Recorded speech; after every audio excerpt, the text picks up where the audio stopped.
Bienvenue à cette conférence intitulée Le transport et la logistique, acteurs essentiels de la relocalisation industrielle et de l'industrialisation d'une manière générale, parce qu'il y a des activités de production qui se créent.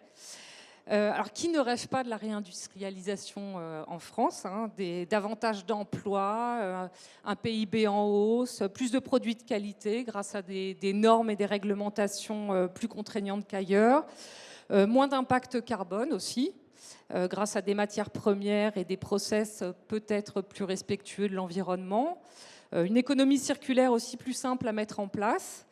Mais que faut-il à l'industrie pour s'implanter ou se relocaliser en France ? Alors, il y a de nombreuses annonces, dont ce matin, de plans et dispositifs d'action publique en faveur d'un maintien, voire d'un renforcement des activités de production.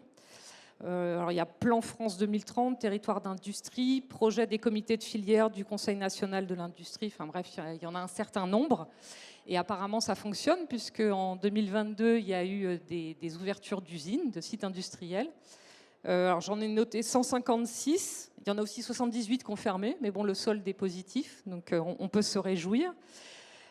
Pour autant, combien de temps ça va durer? Et ce n'est pas parce qu'il y a des soutiens et certaines réussites qu'il ne faut pas oublier. Alors, Roland Lescure, le ministre délégué chargé de l'industrie ce matin, ah oui, merci. Les panneaux.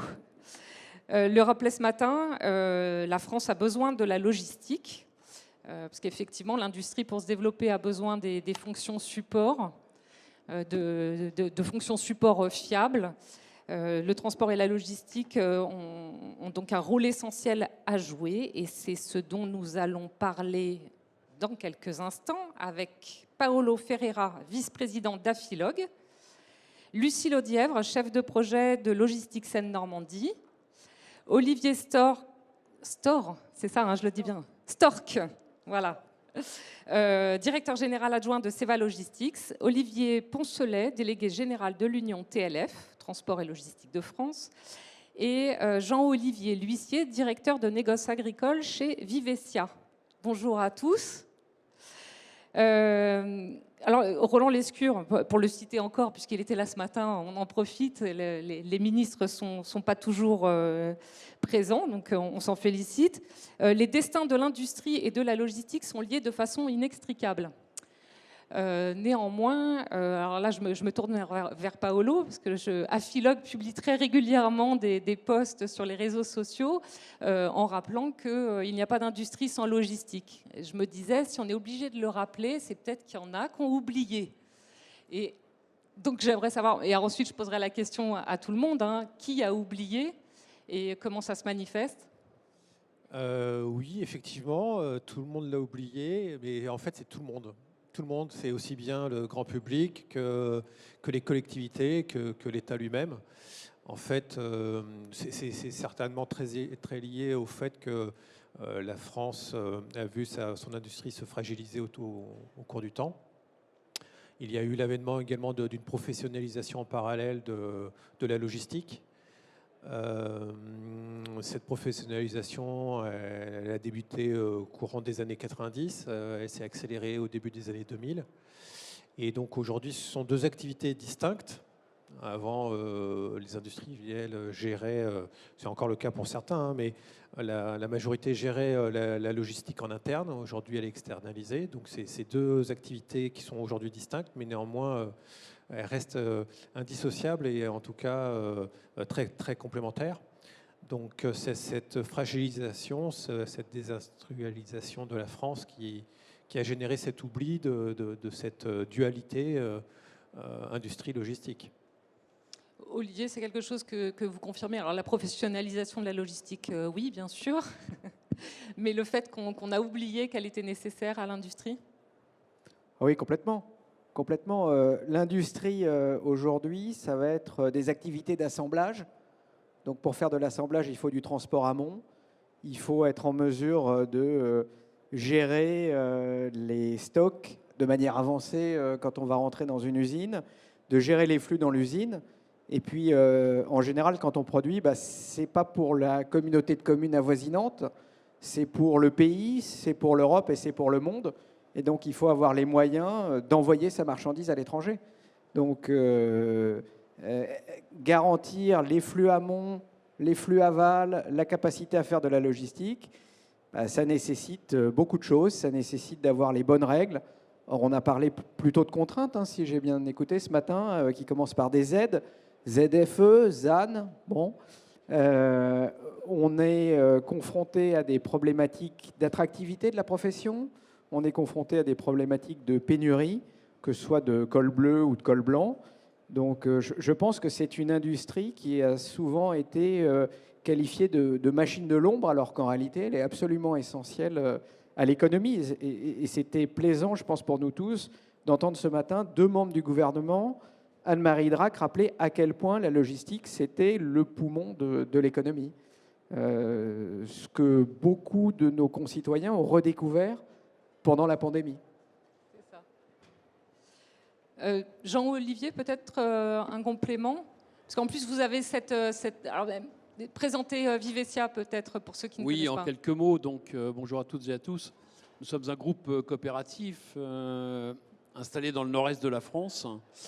Et donc, contrairement à certains d'entre vous, nous, on a des activités qui sont peu délocalisables, puisque nos activités reposent sur des surfaces, des hectares et des hommes.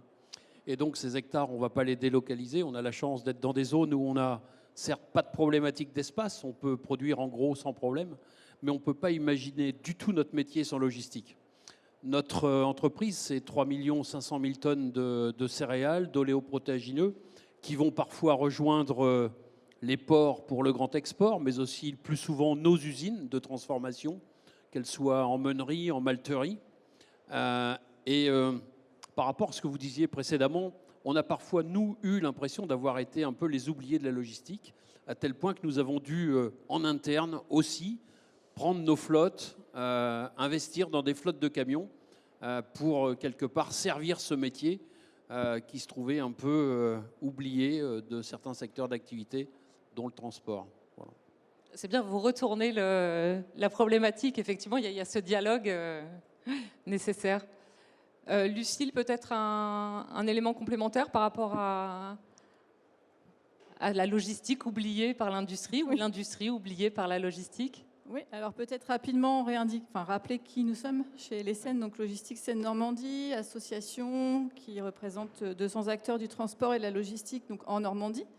Donc 200 membres, des industriels chargeurs, des acteurs du transport et de la logistique évidemment, des apporteurs de solutions et également donc, des prescripteurs de l'emploi et de la formation et également des territoires, des collectivités qui viennent chercher dans notre réseau une expertise sur les questions logistiques et qui viennent aussi chercher un espace de discussion et d'échange avec les acteurs pour mieux comprendre les contraintes, les problématiques de ce secteur d'activité. Alors après, pour répondre à votre question sur pourquoi on a oublié finalement le lien entre logistique et industrie, je pense qu'il y a un premier élément, c'est qu'aujourd'hui, la logistique, elle est trop souvent associée, en tous les cas dans l'imaginaire collectif, à la logistique e-commerce, à la logistique de distribution, parce qu'en fait, c'est l'aspect de la logistique qui est le plus visible. Et c'est la logistique aussi qui s'est fortement développée ces dernières années.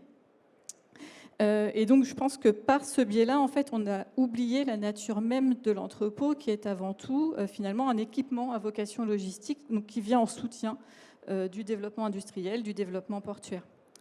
Après, je pense aussi, ça a été rapidement évoqué, que les élus, le grand public, la population n'a pas vraiment pris non plus la mesure des évolutions du secteur, et notamment les stratégies des industriels, avec cette externalisation des activités logistiques qui est de plus en plus forte, donc qui, pour des raisons économiques, de recherche de compétitivité, d'optimisation, mais aussi pour des raisons qui sont liées à la réglementation, qui est également de plus en plus contrainte. Enfin, on pense notamment à l'évolution de la réglementation ICPE.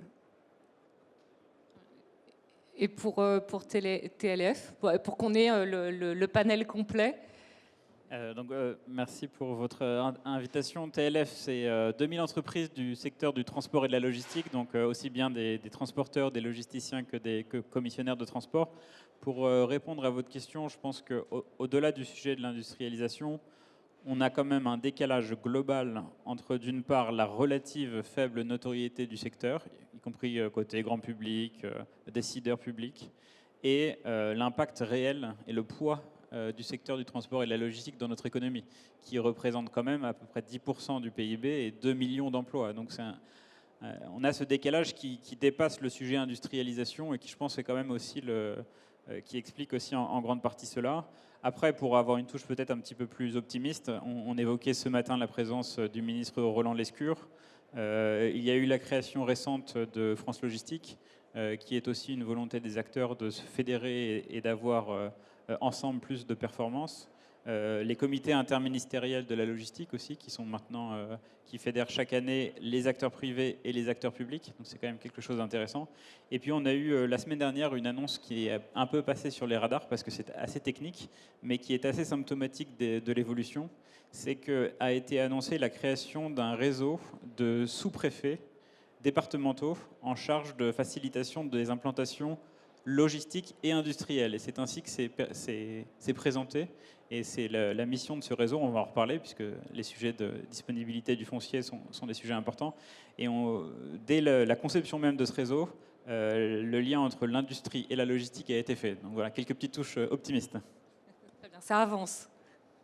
En quoi le secteur du transport et de la logistique contribue à la relocalisation industrielle ou tout simplement à l'industrialisation? Là, je me tourne vers vous, Jean-Olivier, parce que justement, si vous avez eu l'impression d'être oublié par le transport et la logistique, comment ils auraient pu accompagner Alors, oublié par un certain pan de la logistique, il faut que je le précise.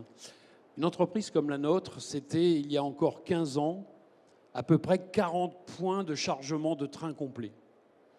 Aujourd'hui, c'est 16 points de chargement.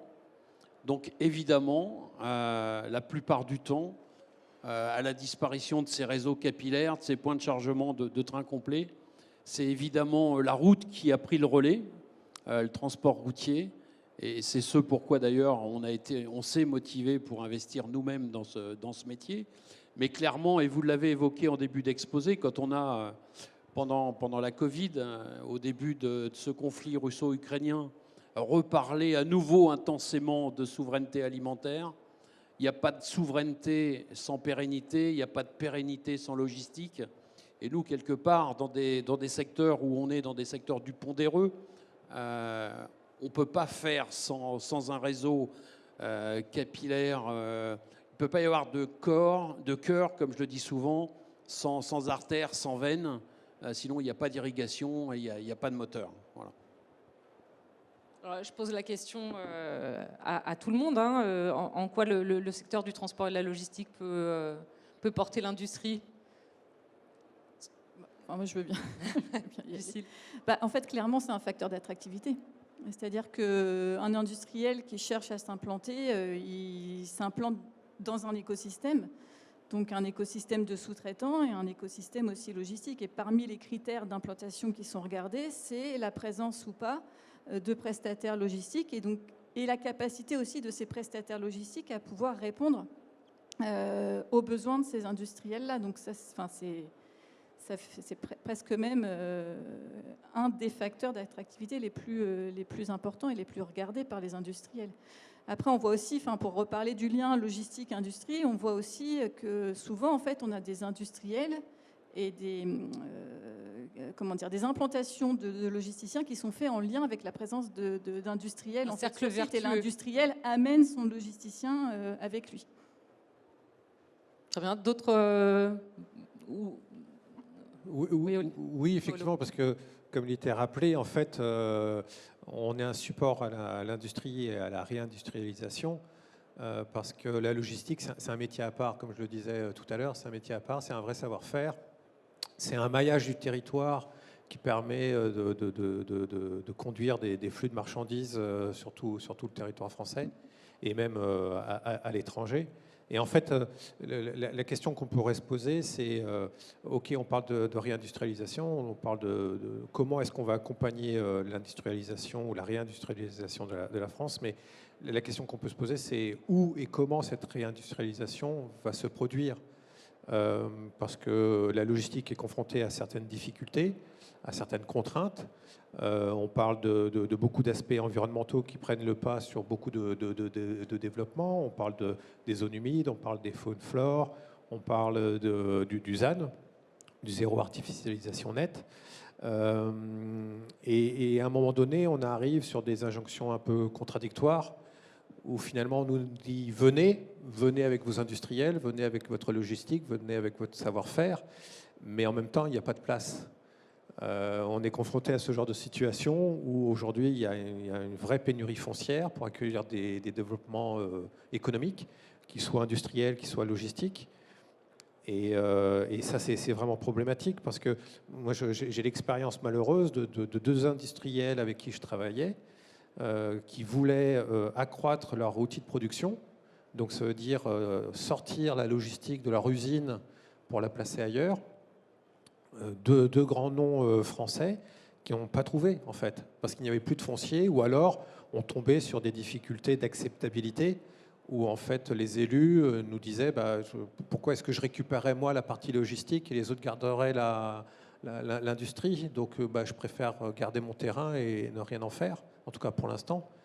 Et donc deux grands noms comme Naval Group autour de Nantes qui cherchaient une solution logistique et qui ne l'a toujours pas trouvée. Donc pour accompagner l'industrie, il faut également pouvoir travailler et proposer des fonciers pour ce développement-là.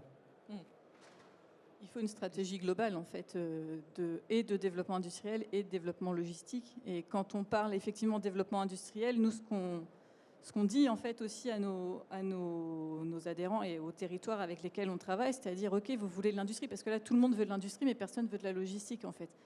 Mais c'est penser aussi que qui dit industrie dit logistique, et donc réfléchissez aussi à la façon dont vous allez pouvoir satisfaire les besoins logistiques de vos industriels, et donc faites des réserves foncières pour ces développements logistiques associés. Je suis je rebondis, je suis tout à fait d'accord avec ça. Le fait qu'il faut une stratégie globale, une vision globale.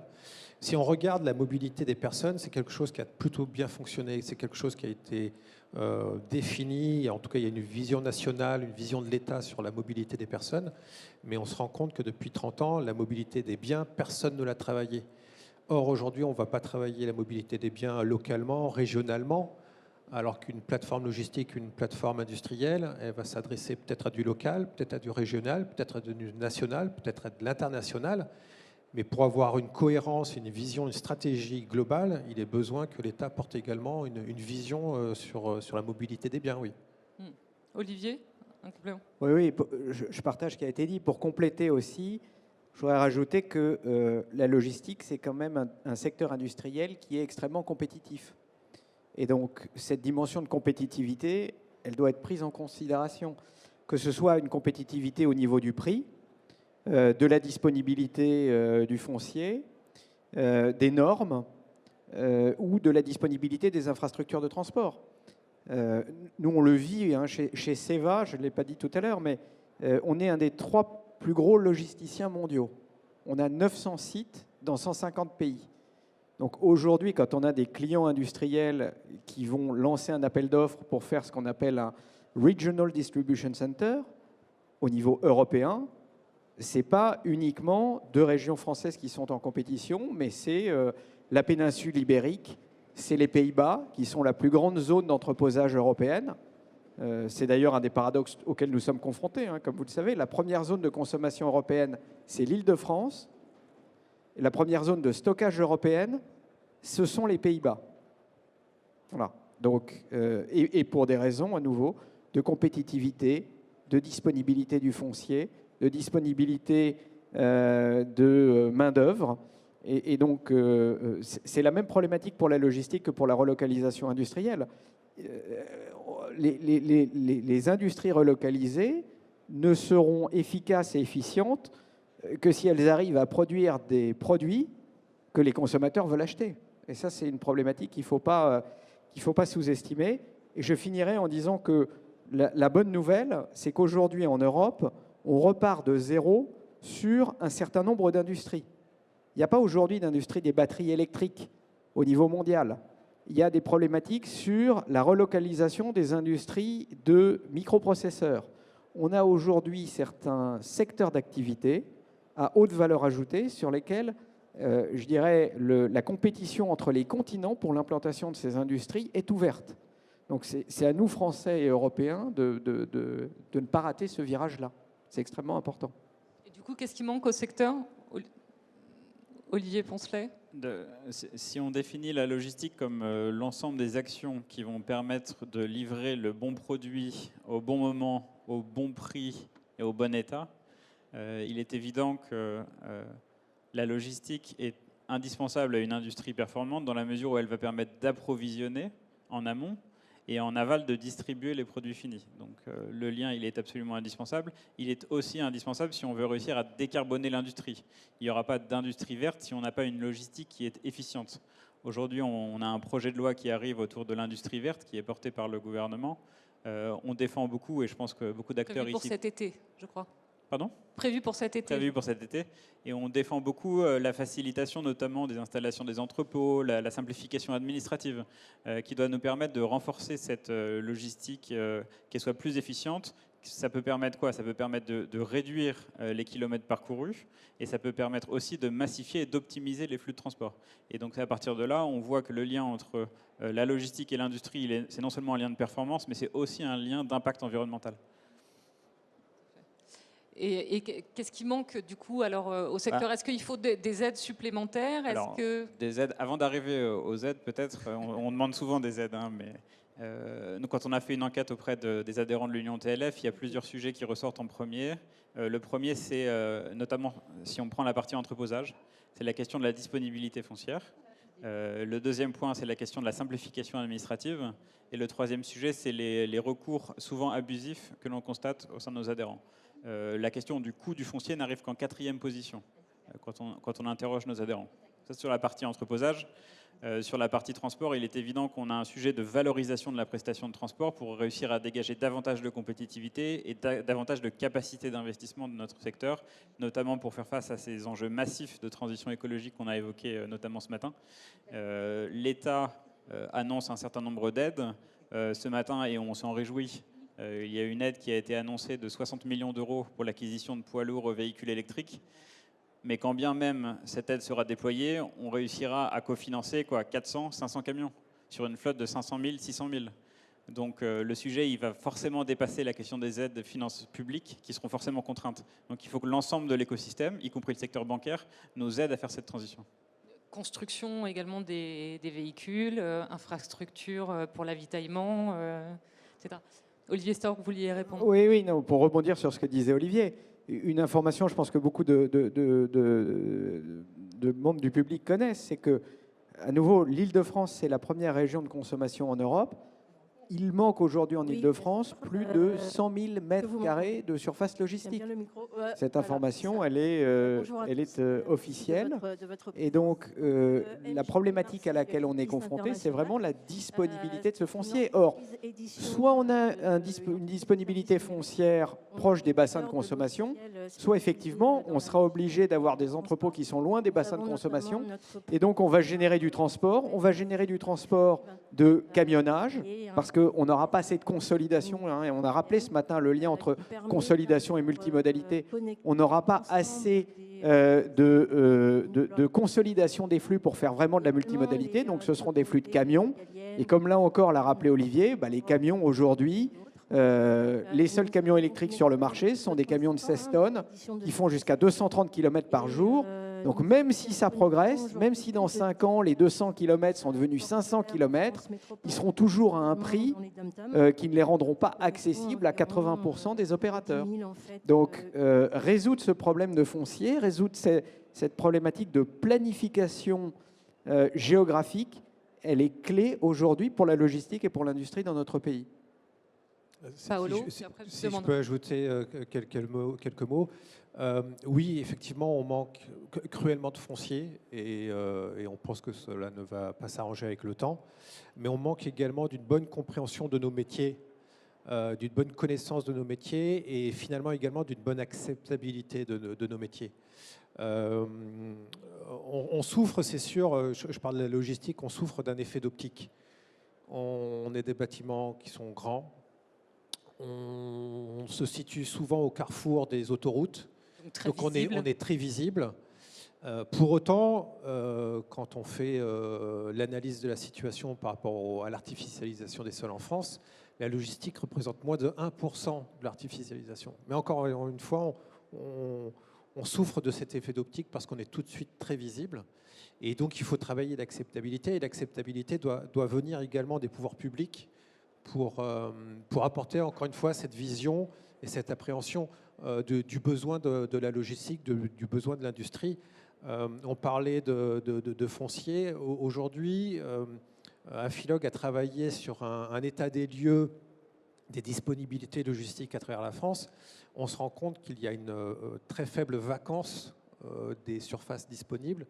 On est peut-être sur 3,5% de vacances au niveau national. Ça veut dire qu'en fait, on est déjà en situation... Ouais. C'est en tension. On est déjà dans une situation de pénurie à l'heure actuelle. Donc si on ne travaille pas du foncier et si on ne donne pas à disposition des fonciers pour l'industrie et pour la logistique, dans quelques années, on va être encore plus sous tension. Et puis oui, on va arriver à une situation de véritable pénurie qui va avoir des implications sur les loyers, sur le coût des produits finaux qui transiteront par les entrepôts. Oui. Et pour continuer à répondre à la demande, c'est-à-dire respecter les délais, il y aura d'autant plus de camions, mais qui viendront peut-être de plus loin. De plus loin, donc là encore, avec une optimisation moindre et avec un impact environnemental plus lourd. Jean-Olivier, je me tourne vers vous. Est-ce que vous trouvez aussi qu'il manque des choses au transport et à la logistique pour mieux accompagner l'industrie ? On voit bien dans les propos qui viennent d'être avancés, tout cela fait l'objet d'un raisonnement global, d'un projet global. Je l'ai dit tout à l'heure, nous, on exporte nos produits, mais on importe aussi des intrants pour produire des fertilisants ou autres. Et on a vu sur ces 20 dernières années, quelque part, nos origines, entre guillemets, hier du Rouen, du Havre, petit à petit monter, et je vous rejoins, sur le nord de l'Europe.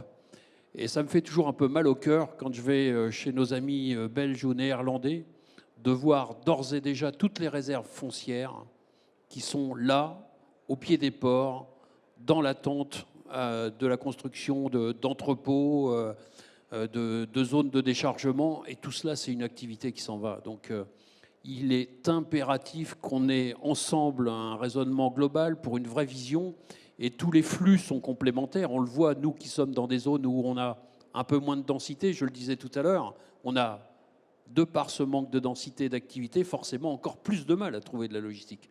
Donc, tout cela est complètement complémentaire et fait l'objet d'une vision totalement globale. Alors on parle d'une vision globale, mais il y a aussi l'aspect territorial qui facilite parfois justement la compréhension des métiers et la nécessité de... On veut installer de l'industrie, il faut prévoir de la place aussi pour la logistique à côté. Entre le global et le territorial. Ouais, alors c'est effectivement ce qu'on essaye de faire en fait chez LSN. On travaille sur la mise en œuvre d'un schéma de cohérence logistique régional, donc sous l'égide de l'État et de la région Normandie, qui sont tous les deux porteurs en fait de cette démarche, avec effectivement pour ambition de pouvoir garantir sur le long terme qu'on conservera en Normandie des capacités foncières pour le développement des activités logistiques.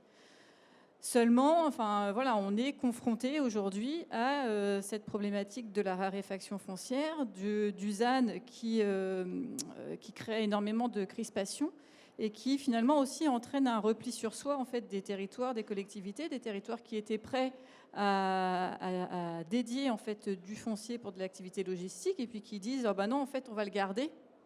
On va le garder parce qu'on va le garder pour nos entreprises. On va le garder pour nos industries. On va le garder pour une grosse implantation industrielle, si jamais il y en a une. Mais par contre, on ne se pose pas la question de savoir si on aura les équipements logistiques qui iront bien. Donc voilà, oui, c'est un vrai... Donc nous, on croit beaucoup en fait, au dialogue et avec les territoires et finalement ce rôle de médiation qu'on a au sein de l'association, donc entre les entreprises et les acteurs du transport et de la logistique d'une part et les territoires. Il n'empêche qu'effectivement aujourd'hui on voit bien que c'est compliqué et que l'État n'aide pas en fait, parce que l'État, vous parliez d'injonctions contradictoires tout à l'heure, nous on les ressent pleinement en Normandie et sur l'axe Seine puisqu'il faut réindustrialiser, parce qu'on est naturellement un territoire où l'industrie a toute sa place, toute sa pertinence. Il faut réindustrialiser, il faut développer le port. Mais en fait, on vous dit que quand il y a du foncier, alors d'un côté, on vous dit effectivement, allez-y, faites des études sur ce foncier-là pour dégager du foncier. Puis finalement, ah ben non, on va finalement parler de 200 hectares, ben on sera plutôt sur 30, voire 20, parce qu'il y a un risque inondation, parce qu'il y a une espèce protégée, parce que tout ça, en fait, et en fait, du coup, on n'y arrive pas, et les territoires, les collectivités sont découragés, en fait, aussi. Et puis vous ajoutez par-dessus ça aussi une image très négative que les acteurs que les territoires ont de la logistique. Avec nous, on a des territoires qui nous disent ah bah, la logistique c'est terminé, on n'en veut plus, on a donné. Et puis voilà, c'est pas les niveaux d'emploi, ça consomme du foncier, c'est pas les niveaux d'emploi qu'on nous avait promis. Et donc voilà, c'est compliqué. Olivier, vous vouliez réagir? Oui, sur ce dernier point, et puis que souligne Lucile, et puis ce que disait Paolo, c'est vrai qu'un bâtiment logistique, souvent, ça ne donne pas envie. Et donc, ça renvoie aux acteurs la responsabilité de que fait-on pour améliorer la situation. Si je donne l'illustration de ce qu'on fait chez Seva Logistics aujourd'hui, on a déployé 700 000 m² de panneaux solaires sur nos entrepôts. L'objectif étant, au-delà de la neutralité carbone, de faire de ces entrepôts des producteurs d'électricité. Et on n'en est qu'au tiers de notre déploiement, puisqu'on vise plus d'1 800 000 m². Au sein de ces entrepôts, d'ailleurs, on essaie de passer en 100% LED, ce qui va de surcroît diminuer notre consommation d'énergie. Et puis, on travaille à beaucoup d'éléments qui facilitent ce qu'on appelle l'insertion paysagère de nos entrepôts. On travaille à des murs végétaux. Il y a quelques semaines, j'étais en Italie. On a un campus du côté de Parme où on a, avec la municipalité, organisé avec l'équivalent des MJC locales, un concours de street art, ce qui fait qu'on a des murs qui ont été peints et tagués par les jeunes de la région. Donc, on essaye de faciliter l'insertion de nos bâtiments de manière à ce que ce soit plus que ça a longtemps été, c'est-à-dire des boîtes à chaussures moches au milieu des champs qui créent du flux de camions et de la nuisance, mais des choses qui s'insèrent dans leur environnement. C'est aussi notre responsabilité en tant qu'acteur. Ouais. Mais c'est vrai que là, ça fait un certain nombre d'années que les acteurs de l'immobilier logistique travaillent à cette acceptabilité paysagère. Oui, enfin, alors peut-être, mais moi, ce que je peux vous dire, c'est que nous, on est loin d'être au bout de ce qu'on peut faire avec nos presque 9 millions de mètres carrés au niveau mondial. Et comme je le disais, on a fait le tiers du chemin sur la constitution de panneaux solaires pour créer de l'énergie. Donc on peut aller beaucoup, beaucoup plus loin. Voilà. Mais là aussi, ce sont des processus qui prennent du temps. On ne va pas rentrer dans la technicité des choses, mais souvent on est locataire. Nous ne sommes pas le propriétaire, donc il faut ouvrir un dialogue avec le propriétaire pour que lui accepte de constituer des panneaux solaires. C'est plus facile si c'est un nouvel entrepôt qu'un entrepôt préexistant, etc. Donc, mais il y a beaucoup de choses que l'industrie peut faire pour améliorer son acceptabilité. Ça fait partie des défis que nous avons devant nous.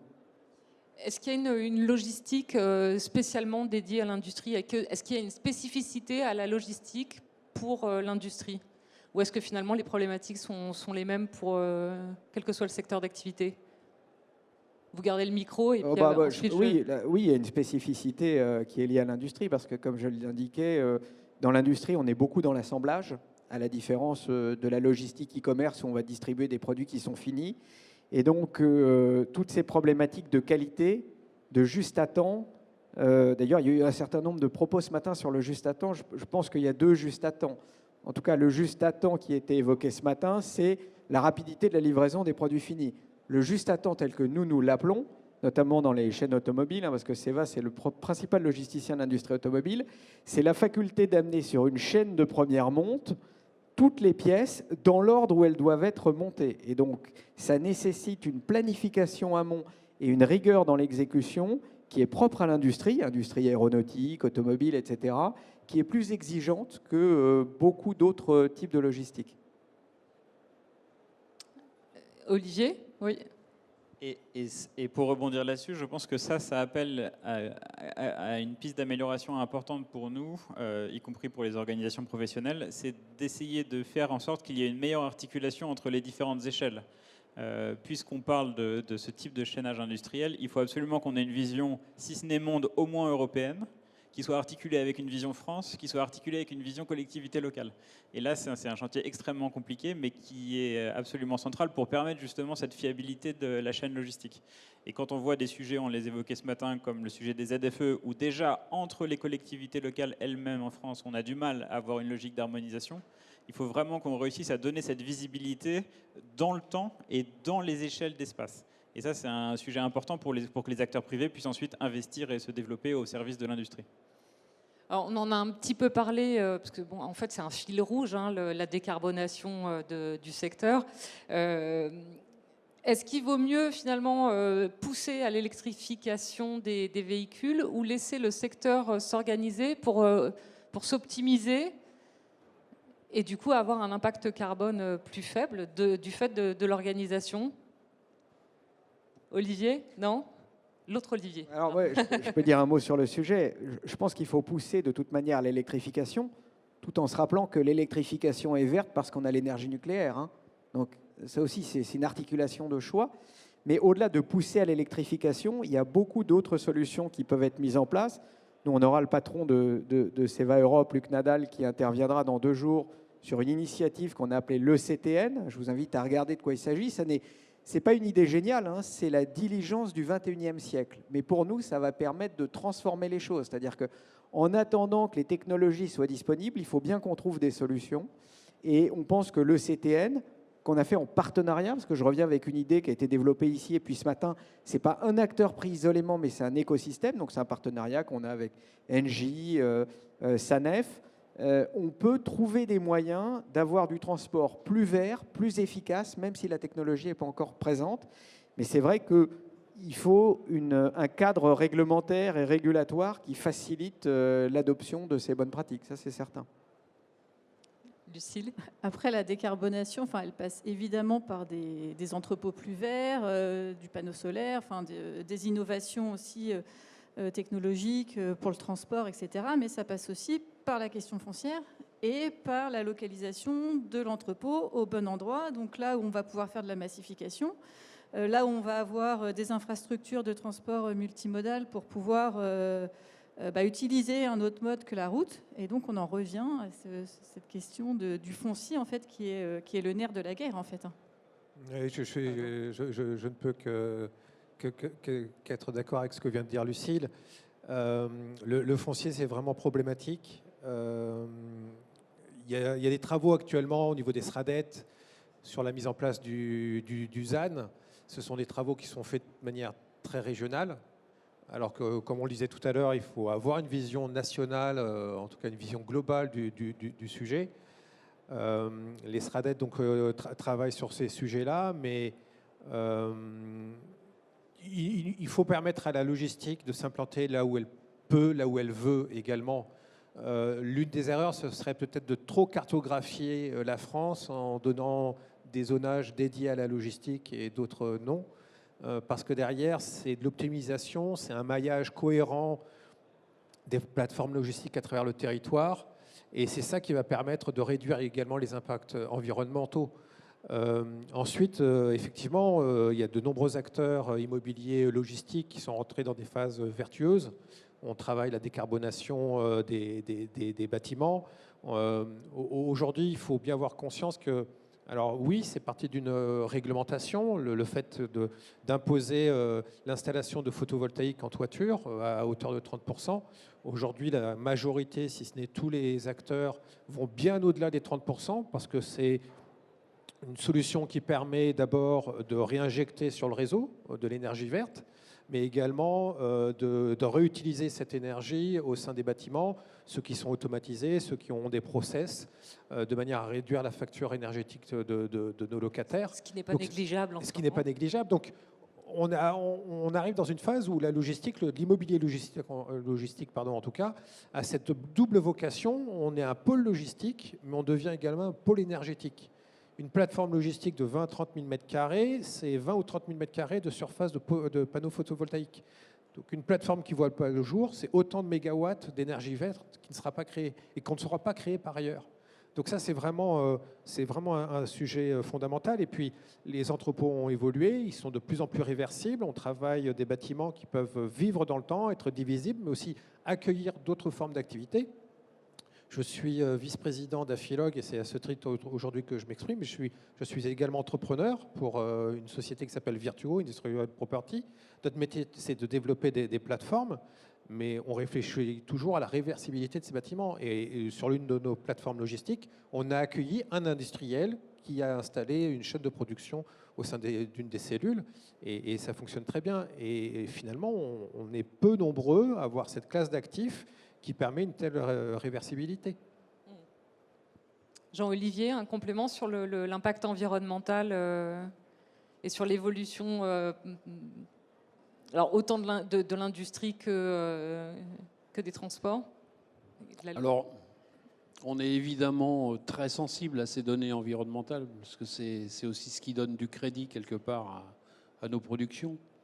Et aujourd'hui, un peu en France, mais surtout à l'étranger, si vous voulez être référencé chez certains distributeurs, il faut évidemment que vous ayez un bilan carbone qui soit des plus favorables. Et on sait que dans nos métiers, et j'y reviens, la logistique pèse beaucoup. Donc tout ce qui va être de nature à fluidifier, à avoir je dirais une notion toujours plus décarbonée a du sens. Et je reviens à nouveau, alors ce qui ne nous anime pas forcément ici, mais surtout l'intérêt des flux maritimes, des flux ferroviaires, qui prennent tout leur sens dans cette logique décarbonée. Très bien. Alors, je sais plus. Oui, c'est ça. Il nous reste quelques minutes. Je pense que. Oui, non, je voudrais peut-être insister sur une chose qu'on a peu abordée. C'est l'importance de la filière dans l'insertion professionnelle et dans l'insertion professionnelle des jeunes. C'est une industrie qui offre un panel de métiers. On embauche des ingénieurs à Bac+5, voire des docteurs, quand il s'agit de faire du re-engineering industriel.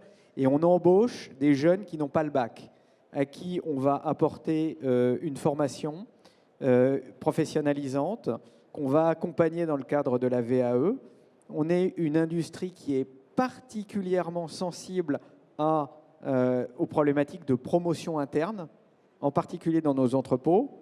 Nous, l'un de nos patrons régionaux pour toute la zone Amérique du Nord a commencé chez nous comme cariste il y a 35 ans. Donc la promotion interne n'est pas un vain mot.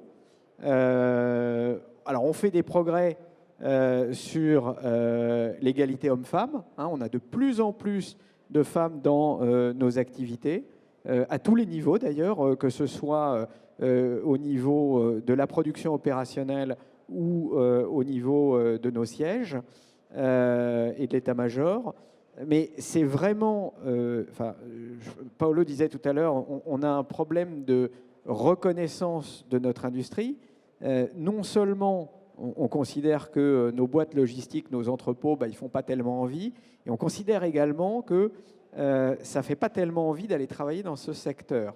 Et ça, c'est vraiment une image qu'il faut aussi qu'on arrive à changer avec les organisations professionnelles, parce que moi, ça fait quelques années que je suis dans ce secteur, j'ai toujours été frappé de la différence d'approche avec, par exemple, les Allemands, qui considèrent que l'industrie logistique, c'est vraiment un endroit où vous pouvez aller travailler. Vous avez d'ailleurs des très grands noms, des très grandes entreprises qui sont dans ce secteur. Alors, comme je l'indiquais ce matin, aujourd'hui, la France, c'est probablement une des 5 plus grandes puissances logistiques du monde. C'est le 3e armateur mondial, c'est le 5e opérateur logistique mondial. Dans le top 20, vous avez 3 ou 4 opérateurs français. C'est une des deux grosses entreprises ferroviaires européennes. Donc, je pense qu'il faut vraiment qu'on arrive aussi à changer l'image sur la capacité d'attractivité. Et c'est extrêmement important. On est un des plus gros employeurs de zones, de bassins d'emploi en difficulté aujourd'hui. On parlait des tensions sur le foncier, mais il y a aussi des tensions sur le marché du travail, c'est ça? Il y a un manque de compétences. Manque de compétences, manque d'appétence. Et on a des poches de goulot d'étranglement. Alors vous le savez probablement, là, l'un des principaux goulots d'étranglement qu'on a aujourd'hui, c'est notamment sur les conducteurs poids lourds, et en particulier les conducteurs de poids lourds de porte-auto, comme on dit, donc les véhicules qui transportent des voitures. On est passé graduellement de 19 000 chauffeurs en Europe dans ce segment d'activité à 12 000 aujourd'hui. Et donc, c'est ce qui explique que vous avez beaucoup de producteurs automobiles qui aujourd'hui n'arrivent pas ou arrivent difficilement à alimenter les concessionnaires parce que nous manquons aujourd'hui de capacité de transport sur la plaque continentale européenne. Le déficit, la question de l'attractivité, effectivement, c'est essentiel. Et le déficit d'attractivité, il est sur l'emploi, mais il est aussi sur l'image que les territoires ont de la logistique. Et pour la petite anecdote, donc, je suis intervenue en début de semaine. Oui. En début de semaine dernière, dans le cadre sur un atelier d'Eveco pour un PLUI. Donc, j'ai présenté les travaux du schéma de cohérence logistique et la DGA m'a répondu ah bah votre carte, elle fait pas rêver pour le territoire. Et puis concrètement, vous êtes bien gentil avec votre logistique, mais le territoire mérite quand même mieux que la logistique. Et j'ai trouvé que c'était à la fois vraiment dramatique en fait, parce qu'on peut faire des choses formidables avec la logistique et ça peut être un moteur de développement économique, d'innovation, en termes d'image également, qui peut être extrêmement valorisant pour un territoire, mais c'est pas comme ça que c'est perçu. Oui, il y a encore du chemin à parcourir pour faire comprendre les métiers. Paolo, un complément? Oui, ça rejoint ce qu'on disait en début de conférence, c'est qu'on manque de compréhension de nos métiers, on manque de reconnaissance de nos métiers. Et moi, je veux dire attention au pouvoir public parce qu'on parle aujourd'hui de réindustrialisation, on parle aujourd'hui de projet de loi industrie verte. On a développé là toutes les difficultés que rencontre la logistique depuis quelques années et ces difficultés elles vont perdurer dans le temps. Si on ne fait pas attention, ça va être la même chose pour l'industrie. L'industrie va rencontrer ou rencontrera les mêmes difficultés. Ils vont être confrontés au zéro artificialisation nette. Ils vont être confrontés à la difficulté de trouver du foncier. Ils vont être confrontés à la difficulté de pouvoir s'installer là où c'est pertinent pour réduire les impacts.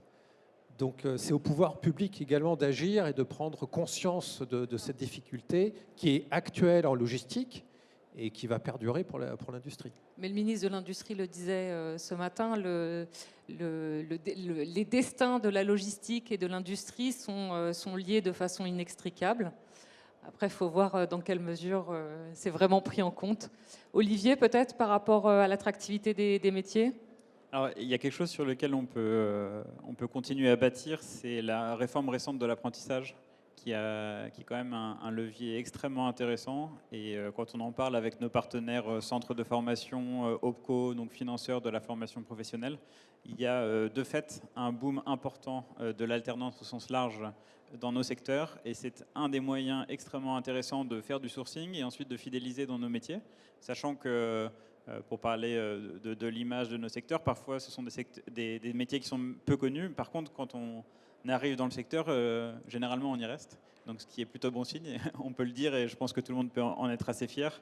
Mais de fait, on a un sujet de pyramide des âges. On parlait tout à l'heure du sujet des conducteurs routiers, qui n'est pas le seul sujet, mais qui est un des sujets où on a une pyramide des âges, et pas seulement en France, on est plutôt autour de 50 ans en moyenne d'âge des conducteurs routiers. C'est pareil au niveau Europe et c'est pareil au niveau monde dans tous les grands pays développés.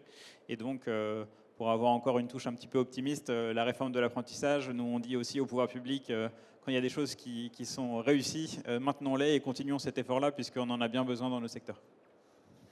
Très bien. Est-ce qu'il y a des questions dans la salle? Quelqu'un vous amènera un micro? Non? Oui, monsieur? Ça arrive.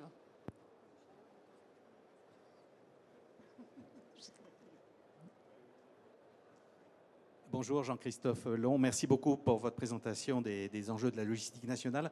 Et je voudrais élargir avec l'Europe. On parle des 9 corridors européens de logistique qui traversent tout le continent ouest et les hubs sont bien identifiés aujourd'hui. Qu'est-ce que vous pouvez nous dire là-dessus, sur ce décloisonnement, je dirais, avec nos proches voisins? Merci.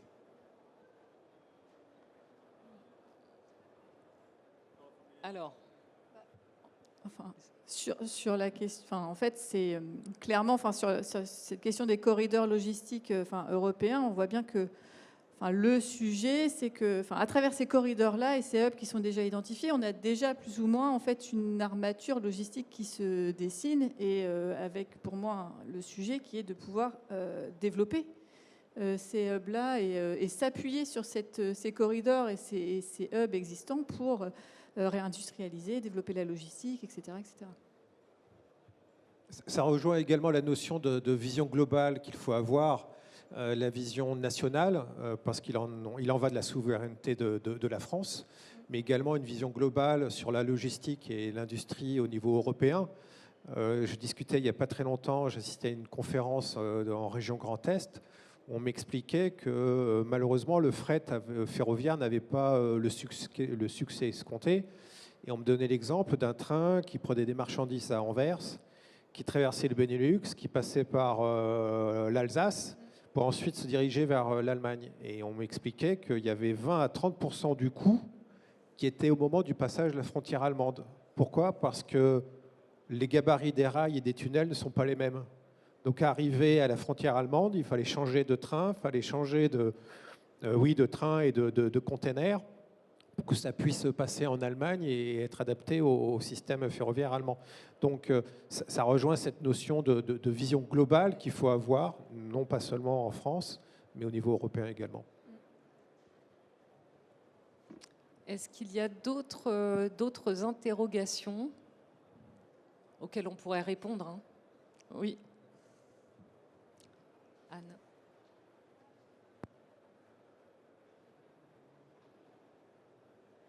Anne Kerriou, je suis responsable éditoriale chez Play. Je me posais la question, vous nous expliquiez tout à l'heure que souvent, au sein des collectivités, l'industrie gagne le match face à la logistique. Pourtant, l'industrie, alors certes, c'est source d'emploi, etc., mais c'est aussi source de nuisances. Donc, quels sont les arguments avancés pour privilégier l'industrie à la logistique? L'emploi. L'emploi. On vous dit, l'industrie a un ratio mètre carré ou hectare consommé et emploi créé qui est supérieur à la logistique.